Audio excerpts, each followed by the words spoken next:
گے، لیکن پھر اس طاقت کے بعد مجھے کمزوری کا سامنا کرنا پڑے گا جب تیرے اوپر بڑھاپا طاری ہو جائے گا۔ اسی لیے اللہ کے محبوب کریم صلی اللہ علیہ وسلم آپ اکثر یہ ارشاد فرمایا کرتے تھے کہ من عرف نفسہ فقد عرف ربہ، کہ جس شخص نے اپنے آپ کو پہچان لیا اس شخص نے اپنے رب کو پہچان لیا۔ انسان اپنی وجود کی تخلیق میں اور اپنے جسم کے اندر اگر غور و فکر کرنا شروع کر دے تو یقیناً اس انسان کے لیے یہ سمجھنا بہت آسان ہو جاتا ہے کہ جس وجود کے اندر میں موجود ہوں، جس جسم کی کیفیت کے اندر میں موجود ہوں، میری آنکھیں ہیں جن سے میں دیکھتا ہوں، میرے کان ہیں جن سے میں سنتا ہوں، میرے پاؤں ہیں جن سے میں چلتا ہوں، میرے ہاتھ ہیں جن سے میں پکڑتا ہوں، میری زبان ہے جس سے میں باتیں کرتا ہوں، یہ ساری کی ساری چیزیں انسان اگر بیٹھ کے ایک ایک چیز پہ غور و فکر کرنا شروع کر دے تو اللہ کے محبوب کریم صلی اللہ علیہ وسلم نے فرمایا ہے کہ جب انسان اپنے وجود کے اندر غور و فکر کرے گا تو یقیناً پھر اسے اپنے وجود کی جب سمجھ آ جائے گی تو پھر اسے اگلا مرحلہ یہ ہے کہ وہ اپنے رب کو بھی پہچاننا شروع کر دے گا، اور جس ذات نے اس کو یہ وجود عطا فرمایا ہے اس ذات کی طرف بھی انسان اپنی توجہ کر کے اسے اپنا رب مان کے اس کی عبادت کے اندر اپنا وقت گزارنا شروع فرما دے گا۔ یہاں پر رب کائنات نے انسانی زندگی کے 3 مرحلے بیان فرمائے ہیں۔ ایک مرحلہ ہے جب انسان بچپن کے اندر ہوتا ہے، حالت بچپن اس کے اوپر طاری ہوتا ہے، اور پھر انسان کے اوپر جوانی آتی ہے، اور جوانی کے بعد پھر انسان پہ بڑھاپا آتا ہے۔ سب سے زیادہ انسانی زندگی کے اندر جو عمر کا حصہ اور زندگی کے اہم دن ہیں وہ انسان کی جوانی کے دن ہیں۔ اس پہ اللہ کے نبی نے اور قرآن حکیم نے بڑی وضاحت سے جو ہے وہ اہل ایمان کو اس بارے میں تحقیق دلائی ہے۔ جوانی کا حصہ انسان کی زندگی کا سب سے اہم ترین حصہ ہوتا ہے کہ اگر اس حصے کے اندر انسان اللہ کی طرف رجوع کرتا ہے اور اللہ کی عبادت میں اپنا وقت گزارتا ہے اور اپنے آپ کو گناہوں سے محفوظ کر کے نیک زندگی گزارنے کی کوشش کرتا ہے تو رب کائنات کے محبوب کریم نے اس عمر کے حصے میں کی ہوئی عبادت کا اجر و ثواب باقی عمر کے حصوں میں کی گئی عبادت سے کئی گنا زیادہ بیان فرمایا ہے۔ جس طرح ایک انسان عام حالت میں اگر نماز پڑھتا ہے تو اس کی نماز کا اتنا اجر و ثواب نہیں ہوتا جتنا وہ جماعت کے ساتھ پڑھے تو اللہ اس کی نماز میں ثواب عطا فرماتا ہے۔ اسی طرح اگر وہ جماعت کے ساتھ نماز پڑھتا ہے، مسجد کی کیفیات بدلنے سے اللہ اس کی نماز کے اندر اور زیادہ اجر و ثواب میں اضافہ فرماتا ہے۔ اسی طرح جب وہ محلے کی مسجد میں جماعت سے پڑھے گا، شہر کی مسجد میں جماعت سے پڑھے گا، مسجد نبوی میں پڑھے گا، مسجد حرام میں پڑھے گا، مسجد اقصی میں پڑھے گا، ان ساری کی ساری کیفیات کے بدلنے سے اللہ تبارک و تعالیٰ اس انسان کی عبادت میں بہت زیادہ حسن عطا فرماتا ہے، اور اس کی عبادت کے اندر اللہ اور زیادہ کئی گنا اضافہ بڑھا کے اللہ عطا فرمانا شروع کر دیتا ہے۔ اسی طرح زندگی کے جس حصے میں عبادت کی جائے اس عبادت کا اپنا حسن ہے، اس کا اپنا وقار ہے، اس کی اپنی شان ہے، اس کا اپنا مقام ہے، اس کا اپنا مرتبہ ہے۔ لیکن اگر وہی انسان جو عبادت کے اندر اپنا وقت گزار رہا ہے، اگر اسی وقت کو اگر انسان جوانی کی کیفیات کے اندر دیکھے گا، جوانی کے مراحل کے اندر اگر انسان دیکھے گا تو اللہ کے محبوب کریم صلی اللہ علیہ وسلم نے بڑا واضح طور پہ ان جوانوں کے لیے یہ اعلان فرمایا ہے جو اپنی جوانی کی بہاروں میں اللہ کی بارگاہ کے اندر سجدہ ریز ہو کے رب کی بارگاہ میں اپنے آپ کو پیش کرتے ہیں۔ بالغ محبوب کریم نے ان جوانوں کی زندگی کے اندر اس عبادت کا صلہ اس انداز سے بیان فرمایا ہے کہ اگر کوئی جوان اللہ کے محبوب کی ان احادیث مبارکہ کو پڑھ کے دل و دماغ کے اندر اگر جگہ دینے کی کوشش کرے تو میرا ایمان یہ کہتا ہے کہ اللہ کے محبوب نے اتنے زیادہ انعامات بیان فرمائے ہیں، رب کی رضا کو اللہ نے اس انداز سے جوانوں کے اوپر نچھاور فرمایا ہے کہ پھر یہ ہو ہی نہیں سکتا کہ بندہ رب کے نبی کا فرمان پڑھ کے جوانی کی بہاروں کو کسی اور کام میں ضائع کر دے۔ اللہ کے محبوب کریم صلی اللہ علیہ وسلم نے اسی لیے جوانوں کی اس کیفیت کو بیان کرتے ہوئے اللہ کے محبوب نے فرمایا کہ یاد رکھو قیامت کا دن جب ہوگا تو وہاں پہ اس ماحول کی کیفیت اللہ کے محبوب نے بیان فرمائی، وہاں گرمی کی حدت کو اللہ کے محبوب نے بیان فرمایا، جس میدان کے اندر لوگ موجود ہوں گے اس میدان کی کیفیت کو اللہ کے محبوب نے بیان فرمایا، اور رب کائنات کے محبوب نے بیان فرمایا کہ یاد رکھو دنیا کے اندر تو گرمی محسوس ہوتی ہے، درخت کے سائے میں چلے جاتے ہیں، کسی عمارت کے سائے میں چلے جاتے ہیں، گھر کے اندر چلے جاتے ہیں یا کسی صاحبان کے نیچے کھڑے ہو جاتے ہیں۔ اللہ کے محبوب نے فرمایا کہ میدان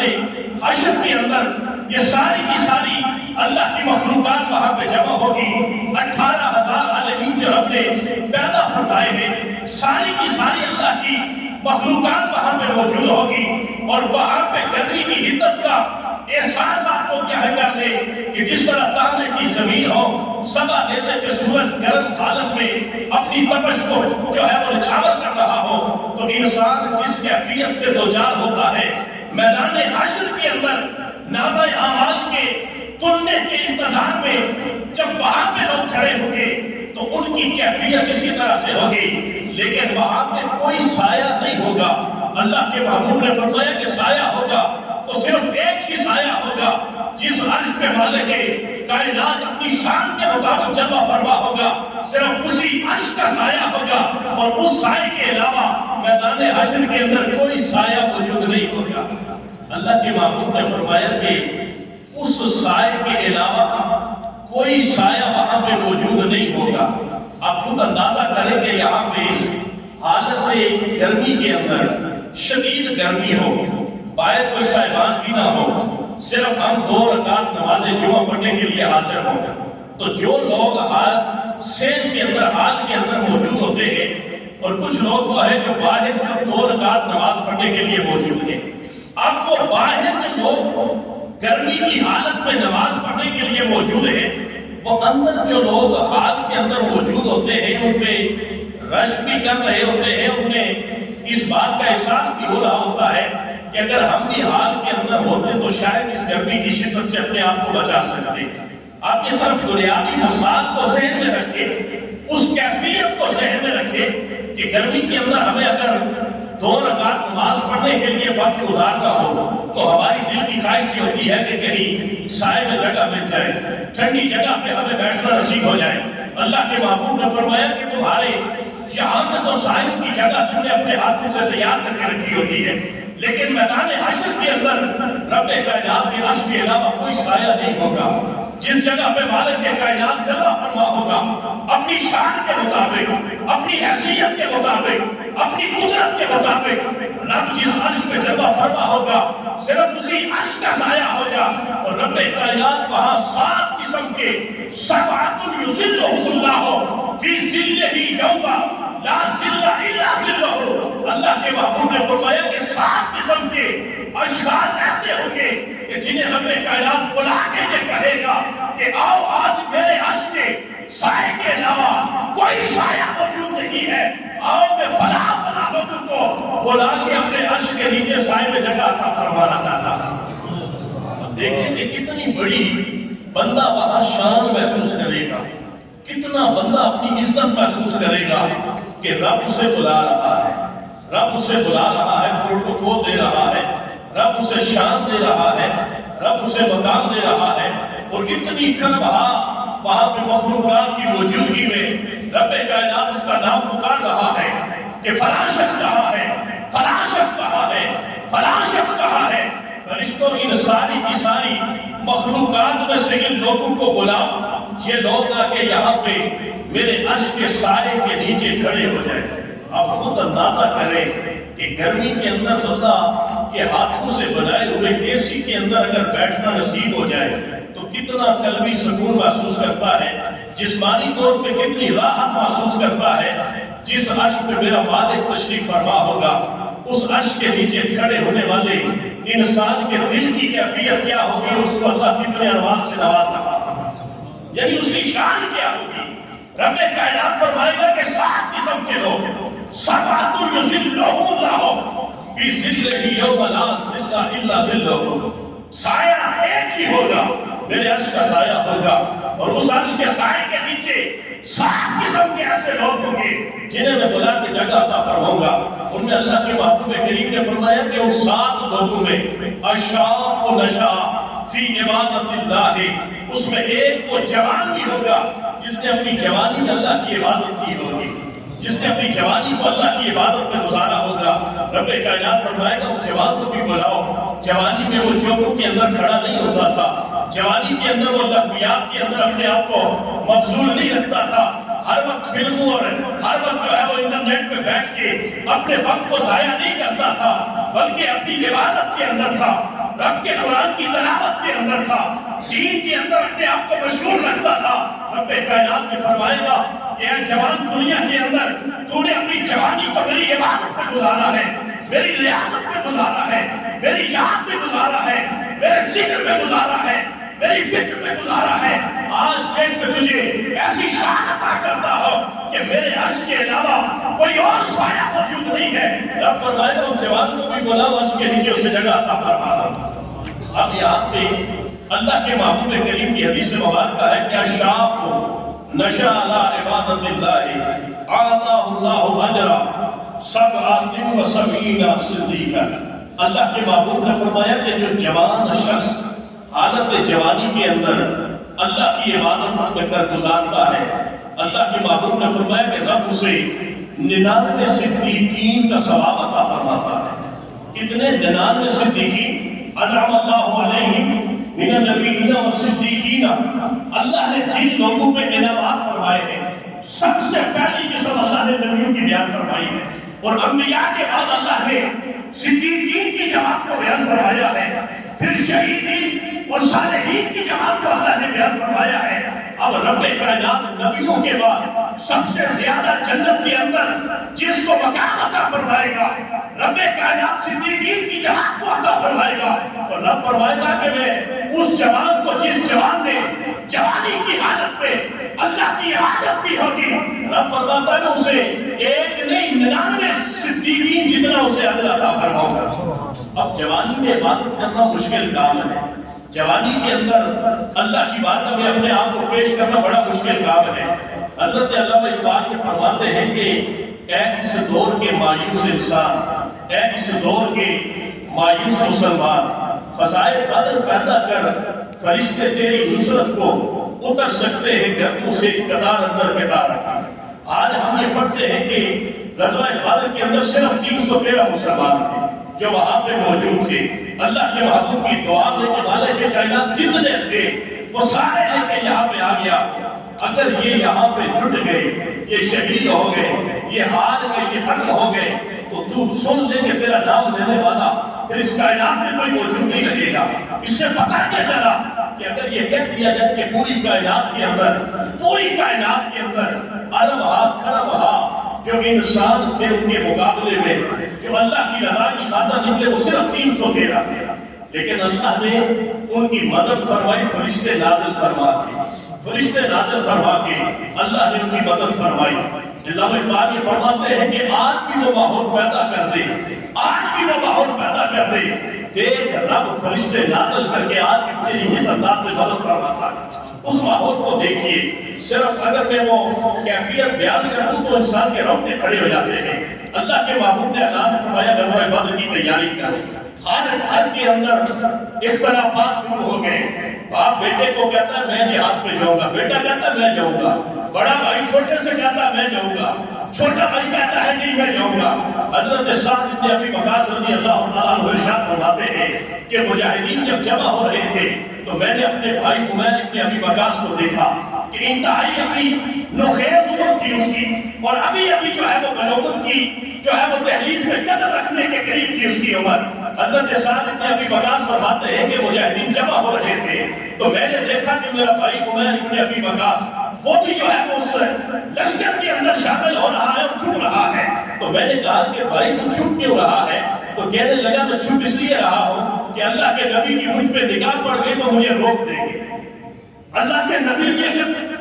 مجھ پہ نگاہ پڑ گئی تو فرمائیں گے یہ چھوٹا بچہ ہے، میں اس کو جہاد میں نہیں لے کے جانا چاہتا۔ اے بھائی میں چھپ اس لیے رہا ہوں کہ اللہ کے نبی مجھ میرے اوپر نگاہ نہ پڑے اور میں بھی جہاد کے اندر اپنے آپ کو پیش کر سکوں۔ حضرت عمیر بن ابی وقاص فرماتے ہیں کہ میں اللہ کے محبوب کریم صلی اللہ علیہ وسلم کی بارگاہ کے اندر اپنے بھائی کا ہاتھ پکڑ کے لے کے حاضر ہوا اور عرض کی کہ یا رسول اللہ یہ میرا چھوٹا بھائی ہے اور یہ کہتا ہے میں بھی جہاد میں جاؤں گا۔ اللہ نے زندگی میں یہ موقع عطا فرمایا ہے کہ شہادت کے راستے پہ قدم رکھنے کا کوئی راستہ مل رہا ہے۔ اے اللہ کے رسول یہ بھی کہتا ہے میں جہاد میں جاؤں گا، آپ اسے سمجھائیے یہ عمر اس کی جہاد میں جانے کی نہیں ہے۔ جہاد کے اندر وہاں پہ بڑا کرب ہوتا ہے، مشکلات ہوتی ہے، مسائل ہوتے ہیں، دکھ اور درد ہوتے ہیں، ہم تعداد میں بھی تھوڑے ہیں، ہر کوئی اس یقین سے جا رہا ہے کہ زندہ کوئی واپس لوٹ کے نہیں آئے گا۔ یا رسول اللہ آپ اپنی زبان مبارک سے اسے سمجھائیے۔ حضرت عمیر بن وقاص فرماتے ہیں کہ میں اللہ کے نبی کی بارگاہ میں حاضر ہو گیا، میرا بھائی حضرت سعد بن ابی وقاص مجھے لے کے اللہ کے نبی کی بارگاہ میں حاضر ہوئے۔ اللہ کے نبی نے میرے جسم کی طرف دیکھا اور مجھے کہنے لگے عمیر تیری عمر ابھی بہت تھوڑی ہے، تو نوخیز بچہ ہے، ابھی تیری بلوغت بھی جاری نہیں ہوئی، اس عمر کی حد تک تو نہیں پہنچا، لہذا تو اپنے گھر میں رہ، اپنے والدین کی خدمت کر، گھر کے کام کاج کر، رب کائنات تجھے مجاہدین کا ثواب عطا فرمائے گا۔ حضرت سعد بن ابی وقاص فرماتے ہیں کہ چیخ ماری، میرے بھائی نے چیخ ماری اور رونا شروع ہو گیا اور عرض کرتا ہے یا رسول اللہ مجھے آپ کی اجازت عطا فرمائے میں بھی جہاد پہ جاؤں گا۔ اللہ کے نبی نے جب اس کی محبت کو دیکھا، جب اس کی عقیدت کو دیکھا اور اس جوانی کے ماحول کے اندر جب اس کے دلی تمنا کو دیکھا تو اللہ کے نبی نے اسے اجازت عطا فرما دی۔ حضرت عمیر ابن ابی وقاص کو جب اجازت مل گئی تو حضرت سعد بن ابی وقاص کے فرماتے ہیں کہ عمر کے لحاظ سے اتنا چھوٹا تھا میرا بھائی کہ میں جب تلوار اس کی حمایت میں لٹکانا چاہتا تو وہ صحیح طریقے سے تلوار بھی نہیں سنبھال سکتا تھا، لیکن شوق اس کے اندر تھا کہ میں جہاد پہ جاؤں گا۔ آپ فرماتے ہیں کہ یہی عادت نہیں تھی، ہر دوسرا شخص اللہ کے نبی کی بارگاہ کے اندر کھڑا ہو کے یہ اجازت مانگ رہا تھا، اور سب سے زیادہ جو تڑپ تھی غزوہ بدر کے اندر شامل ہونے کے لیے اللہ کے نبی کے سامنے سب سے زیادہ جواب کھڑے تھے، سب سے زیادہ جواب کھڑے تھے۔ یہاں تک کہ حضرت ابو سعد، حضرت خیسمہ جن کا نام تھا، آپ کے فرماتے ہیں کہ میرا بیٹا سعد مجھ سے لڑ پڑا، ابا جی آپ بڑھاپے میں ہیں، مجھے اجازت عطا فرمائیے میں جوان ہوں، میں جہاد پہ جاؤں گا۔ باپ بیٹے کا اختلاف ہوا، بیٹا کہتا ہے ابا جی میں جاؤں گا، باپ کہتا ہے نہیں بیٹا میں جاؤں گا۔ شہادت کے اختلاف جب پڑا تو حضرت ابو سعد نے کہا کہ حضور کی بارگاہ میں چلتے ہیں اور وہاں پہ اپنا فیصلہ کرواتے ہیں۔ اللہ کے نبی کی بارگاہ میں جب گئے اختلاف مٹ نہیں رہا تھا، باپ تھا کہ کہہ رہا تھا میں نے جانا ہے، بیٹا کہہ رہا تھا میں نے جانا ہے۔ اللہ کے نبی نے فرمایا پورا کر لیتے ہیں، پورا اندازی کے بعد جس کا نام نکلے گا وہی شخص جہاد پہ جائے گا۔ اللہ کے نبی کے سامنے پورا اندازی کی گئی، حضرت سعد رضی اللہ تعالیٰ عنہ آپ کا نام نکلتا ہے اور آپ خوشی سے نعرہ لگا کے جہاد کے اندر شامل ہوتے ہیں اور وہاں آپ کو جام شہادت جو ہے وہ نصیب ہوتا ہے۔ اس سے پتہ یہ چلا کہ اندر کی دنیا آباد ہو جائے تو انسان ہر چیلنج کو قبول کرتا ہے جس میں اللہ کی رضا شامل حال ہوتی ہے۔ آج کے ماحول کے اندر ہم یہ دیکھتے ہیں کہ ملت اسلامیہ کا جو نوجوان ہے وہ سب سے زیادہ دین سے بیزار نظر آتا ہے، اس کی اخلاقی قدریں ہم دیکھتے ہیں کہ وہ دن بہ دن بگڑتی جا رہی ہے۔ حضرت ابن عباس حضور کے چچا کے بیٹے تھے عبداللہ ابن عباس، آپ فرماتے ہیں کہ جوانی میں نے ساری جو ہے وہ لوگوں کے گھروں کے سامنے اللہ کے نبی کی حدیث کی تلاش میں گزاری ہے۔ مجھے پتہ چلتا کہ فلاں صحابی ہے جس کے پاس اللہ کے نبی کی کوئی حدیث موجود ہے، آپ فرماتے ہیں جی بات کریں